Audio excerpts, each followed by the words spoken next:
Tears welled up in Sophia's eyes as she folded the last few crumpled bills into the charity envelope. It wasn't too much, just the tips she scraped together after her grueling double shifts at the diner, but to her, it meant the world. Every week, without fail, she walked the same worn-out path to the small orphanage at the edge of town, handing over her humble donation with a warm smile, never expecting anything in return. She knew hunger, she knew loneliness. She had been an orphan once too. What she didn't know was that someone had been watching. From the sleek tinted windows of a black Rolls-Royce parked across the street, billionaire Alexander Graves observed her quiet acts of kindness. A man who had seen the worst of greed, he was drawn to the waitress who gave so selflessly despite having nothing herself. Fascinated, he made a decision that would change her life forever. The next morning, Sophie arrived at the diner as usual,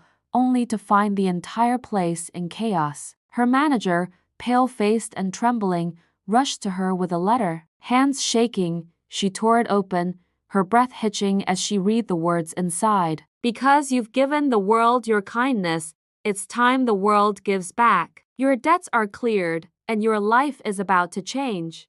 Her heart pounded. Her eyes darted to the signature at the bottom. Alexander Graves, the billionaire, the man she had only seen on TV. But why her? And what did he mean by about to change? Before she could even process the shock, the diner door swung open. Alexander Graves himself walked in. The entire restaurant fell silent. Sophie's breath caught as he approached her, his gaze locked onto hers. But before he could speak, an elderly woman in a ragged coat appeared from the corner of the diner, her voice shaky but sharp. "You, I know who you are," she rasped, pointing a trembling finger at Alexander. The entire room turned to stare. A cold chill ran down Sophie's spine as the woman continued. "You're the reason that orphanage exists. You built it because of what happened to your sister." Gasps filled the diner. Sophie's hands trembled. What was the woman talking about? Alexander's jaw tightened,